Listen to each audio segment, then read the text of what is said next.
Hello Standard 4. Welcome in EVS lecture. This is our 16th lecture.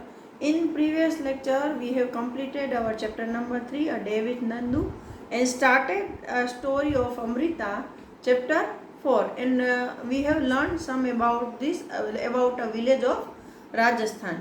Now we are going to learn some more about this. Now over here, Amrita's friend. Amrita would get up early every morning and greet her friends, the trees. She would choose a special tree for the day. She would put her arms around the tree trunk and whisper to the tree, "Friend, you are strong and beautiful. You care for us. Thank you, tree. I love you very much. Give your strength to me also." मतलब यहाँ पर एक अमृता नाम की लड़की रहती थी कि जो रोज़ सुबह में जल्दी उठकर फिर अपने फ्रेंड को ग्रीट करती थी, मतलब गुड मॉर्निंग बोलती थी, ऐसा सुप्रभात हम जो भी बोलते हैं ना उसको बोलते हैं कि भाई ग्रीट करना। तो वो अपने ट्री के पास जाती थी और एक ट्री को, जो बहुत सारे ट्री उसके फ्रेंड थे, तो उस दिन के लिए एक ट्री को अपना फ्रेंड मान लेती थी और उसके जो ट्रंक होते हैं उसमें से उसके अपने हाथों से पकड़कर वो बोलती थी धीरे से कि मेरे दोस्त, तुम बहुत ही स्ट्रॉन्ग और ब्यूटीफुल हो, तुम हम सबका ख्याल रखते हो, तो उसके लिए तुम्हारा थैंक यू। मैं तुम्हें बहुत प्यार करती हूँ और तुम भी अपनी जो स्ट्रेंथ है, अपनी जो शक्ति है वो मुझे दो। Like Amrita, the other children also had their special trees. They would play for hours in the shade of the trees. Amrita की तरह दूसरे बच्चे थे, उनके भी स्पेशल ट्री थे और वो उन घंटों तक उन पेड़ों की छांव में खेलते रहते थे। Is there a place near your house, school or along the roadside where tree have been planted? भाई आपकी स्कूल, घर या रोड के आजू बाजू कहीं पर ऐसे ट्री है वो प्लांट किए गए हैं? तो हाँ भाई, हमारी स्कूल के बाहर भी एक ट्री था, है ना, और अभी रोड के साइड में भी ट्री है, आपके घर के आजू बाजू भी होंगे ही। Why were they planted tree? वो ट्री क्यों प्लांट करते हैं? अगर कोई लोग ट्री को उगाते हैं तो क्यों? तो एक तो लोगों को उसकी इम्पोर्टेंस पता है कि भाई अगर ट्री पास में होगा तो हमें क्लीन एयर मिलेगी, उससे हमें छांव मिलेगी, हमारे बच्चों को खेलने को मिलेगा, है ना। तो ये फिर हाँ, वो हमारे घर के आजू बाजू में थोड़ा डेकोरेटिव लगता है, अच्छा लगता है, धूप में हमें छांव देता है, तो ये सब फायदे हैं, इसलिए लोग ट्री प्लांट करते हैं। Have you scene anyone taking care of the trees? Who does this? आपने कहीं देखा है कि इन पेड़ों की कोई ख्याल रखता है? तो कौन रखता है? तो भाई स्कूल के वहाँ पर तो जो हमारे काम करने वाले होते हैं स्कूल के, मासी या ये, वो उसको पानी वानी देते हैं, कचरा साफ करते हैं। स्कूल के बाहर तो जो हमारे म्यूनिसिपल कॉरपोरेशन के स्वीपर्स आते हैं वो काम करते हैं। हमारे घर के पास तो हम लोग खुद ही उसको केयर करते हैं। Have you scene fruit on any of the tree? Who Yeats this fruit? भाई इनमें से किसी पेड़ में फ्रूट लगते हैं? भाई हमारे यहाँ तो नहीं लगते हैं, अगर लगते तो पता चलता। वैसे तो वो फ्रूट बच्चे भी खा जाते हैं और जानवर भी खाते हैं और बर्ड्स भी खाते हैं। Lalita feels that grass and small plants growing near her school wall have not been planted by anyone. Do you know of any place where grass, small plants or trees are growing on their own without being planted by anyone? Lalita ऐसा feel कर रही है कि जो grass और दूसरे छोटे छोटे प्लांट उसकी स्कूल की दीवार के पास ऐसे ग्रो हो गए हैं, उसको किसी ने नहीं ग्रो किया है, वो अपने आप ग्रो हो गए। तो आपको भी ऐसे पता है कोई जगह जहाँ पर ये ग्रास या स्मॉल प्लांट और ट्री वो अपने आप ग्रो हो गए हो, किसी ने नहीं किया हो।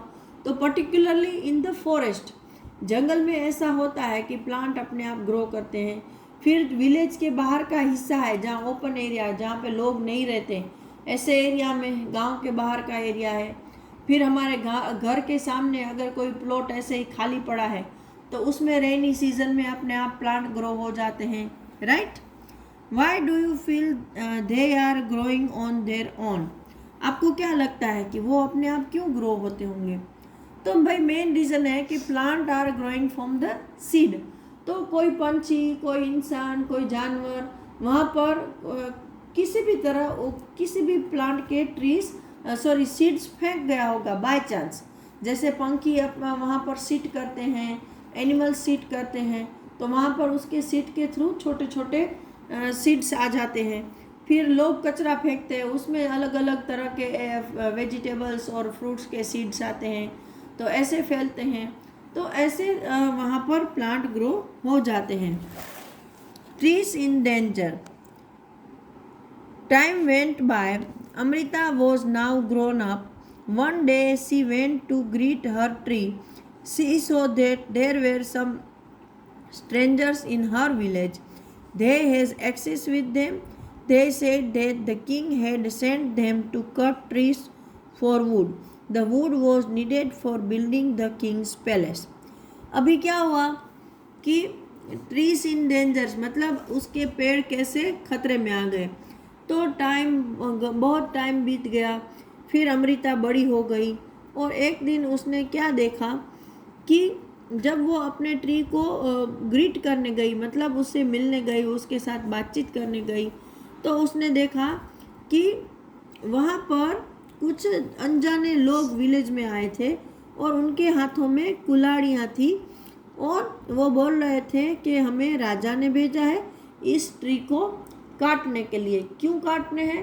तो कि राजा को अपना पैलेस बनवाना है, बड़ा वाला महल बनवाना है। Now here, Amrita was shocked. She went to the tree that the men were about to cut. She put her arms around the tree and hugged it tightly. The men shouted and threatened her, but Amrita did not let go of the tree. The king's men had to follow his order. They had to cut the tree. On seeing this, Amrita's daughters and hundreds of villagers, old and young, hugged the trees to protect them. Many people, including Amrita and her daughters, died to save the trees. फिर क्या हुआ कि ये देखकर अमृता को तो बहुत झटका लगा, सदमा लगा, और उसने क्या किया कि उसका जो प्यारा ट्री था उसको वो आदमी काटने ही वाला था, तो अमृता ने उसको हग कर लिया, उसको अपने दोनों हाथों से पकड़ लिया बहुत ज़ोर से। तो वो आदमी ज़ोर से चिल्लाया कि भाई यहाँ से तुम हट जाओ, लेकिन अमृता ने उस पेड़ को नहीं छोड़ा। तो भाई ये जो किंग का आदमी था उसको तो राजा का ऑर्डर था, वो फॉलो करना ही था, मतलब कि उसको ट्री काटना ही था, तो वो बेचारा क्या करता। लेकिन ऐसे में क्या हुआ कि अमृता के साथ उसकी जो लड़कियां थी, अब वो अमृता बड़ी हो गई, उसके खुद के बच्चे हैं, तो अमृता की जो लड़कियां थी वो और दूसरे हजारों लोग जो गांव में रहते थे, वो चाहे बूढ़े थे या जवान, सब ने भी एक एक ट्री को ऐसे अपने हाथों से पकड़ लिया और वो सब तैयार हो गए कि ट्री के लिए मर जाएंगे लेकिन ट्री को छोड़ेंगे नहीं। When the king heard of this, he could not believe that people gave up their life for trees. जब राजा ने ये सुना कि भाई लोग हैं वो पेड़ के लिए अपनी जान तक देने के लिए तैयार हो गए, तो उसको ये बात बिलीव करने जैसी नहीं लगी, वो मान नहीं सका कि it can also be possible. He visited the village himself. There he learned about villagers' respect for trees and animals. तो वो खुद उस विलेज में आया वहाँ देखने के लिए कि ये सब क्या है। तो वहाँ उसने सीखा, क्या सीखा विलेजर से, कि भाई प्लांट को और एनिमल को रिस्पेक्ट कैसे देते हैं। Do you remember what the elder of this village use to say? आपको याद है कि इस विलेज के बड़े बूढ़े क्या कहते थे? यस, वो लोग कहते थे कि प्लांट है तो हम हैं। Do you think we could survive if there were no trees, no animals? Discuss this in your class. कि आप क्या सोचते हो कि अगर प्लांट और एनिमल ना हो तो हम सर्वाइव कर सकते हैं? Definitely not. Without plants and animals, जैसे इसमें आगे बताया है कि प्लांट और एनिमल हमारे बगैर सर्वाइव कर सकते हैं, लेकिन हम उसके बगैर सर्वाइव नहीं कर सकते हैं। Now here the village is protected. The villagers' strong feeling for trees affected the king greatly. He ordered that from then on no tree would be cut and no animal would be harmed in that area. Even today, almost 300 years later, the people of this area, called Bishnois, continue to protect plants and animals. Even though in the middle of the desert, this area is green and animals roam freely without fear. मतलब यहाँ पर ये जो गांव के लोग थे उसकी इतनी स्ट्रॉन्ग फीलिंग ट्री और एनिमल के लिए देखकर राजा को भी उससे ऐसे क्या बोलते हैं, राजा भी उससे प्रभावित हो गया और उसने क्या बोला कि उसने ऑर्डर दे दिया कि आज से लेकर यहाँ पर कोई भी ट्री नहीं काटा जाएगा और ना ही किसी एनिमल को कोई नुकसान पहुँचाएगा।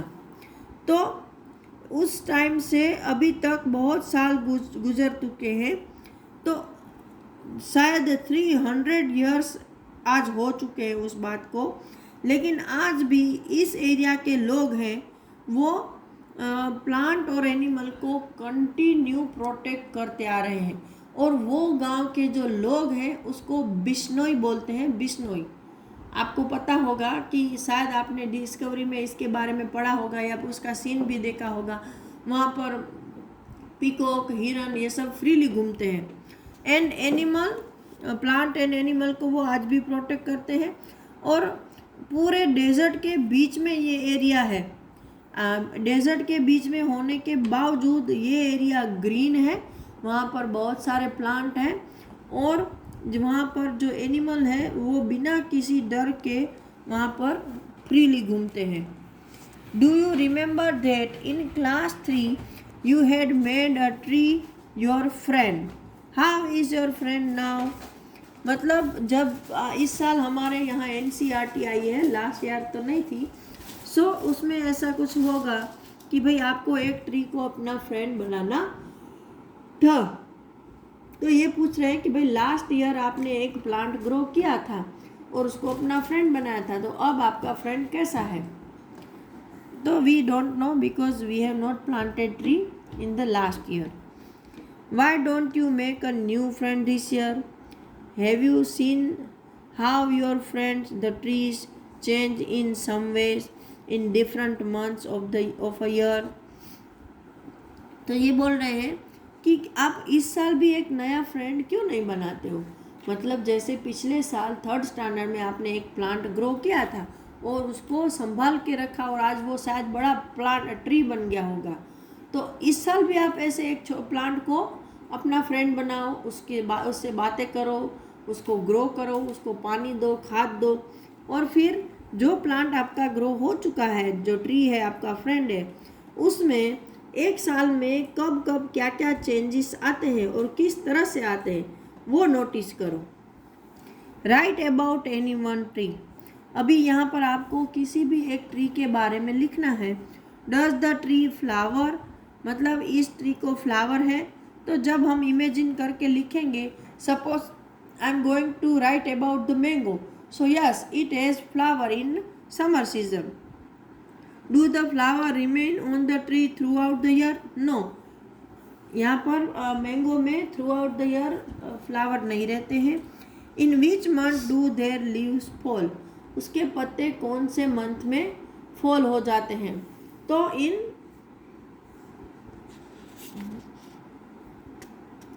जब ठंडी की सीजन स्टार्ट होने लगती है ना, जिसको हम पानखर बोलते हैं, तो तब ये इसके पत्ते फॉल ऑफ हो जाते हैं। Do fruits grow on the tree? Yes, mango fruit are grow on the tree. In which month do they grow, कौन से महीने में इसके फ्रूट ग्रो होते हैं? तो इनको मई या जून में उसको जो फ्रूट्स आते हैं। Have you eaten this fruits? Yes, some time back you have read in the newspaper or seen on TV how some film actor had to face legal action for hunting a black buck। कि भाई कुछ time पहले आपने या तो पढ़ा होगा newspaper में या टीवी में देखा होगा कि कुछ जो फिल्म के एक्टर थे उसके अगेंस्ट लीगल एक्शन लिया गया था कि उन्होंने जानवरों को, मतलब ब्लैक बग, जो कि राजस्थान में एक ब्लैक कलर का हिरन पाया जाता है, उसको मारा था। तो मुझे तो पता है वो एक्टर कौन है, but I am don't want to declare that. You can ask your elders. Okay, so why do people hunt, कि लोग जानवरों को क्यों मारते हैं? तो मोस्टली लोग मारते हैं फॉर ईट इट्स फ्लैश, उसका मांस खाने के लिए। Next one, for their entertainment, कुछ लोग हंटिंग में उसको मज़ा आता है तो उसके लिए मारते हैं। और कुछ लोग मारते हैं for their skin, their tusk, their nails etcetera, to earn moneys. There are rules against hunting of some animals, people can be punished for hunting. Why do think there is this punishment? मतलब यहाँ पर government का rule है, आप जो कि कुछ animal है उनको आप मार नहीं सकते हो, और अगर आप उसको मारते हो तो आपको पनिशमेंट होती है। तो आप क्या सोचते हो ये पनिशमेंट क्यों है? तो देखो, सारे एनिमल के लिए नहीं है, लेकिन पर्टिकुलर कुछ ऐसे एनिमल हैं जो कि दैट आर इन डेंजर, मतलब उसकी पूरी प्रजाति ख़त्म होने को आई है। तो ऐसे एनिमल को मारना हमारे देश में एक गुनाह माना जाता है, और अगर ऐसे एनिमल को आप मारते हो तो आपको जेल भी हो सकती है। तो ये इसलिए है क्योंकि एंडेंजर एनिमल को बचाया जा सके, इसलिए ये पनिशमेंट दिया गया है। In this lecture I am concluding up to this. Next lecture we will continue next topic. Okay, till that time, good bye.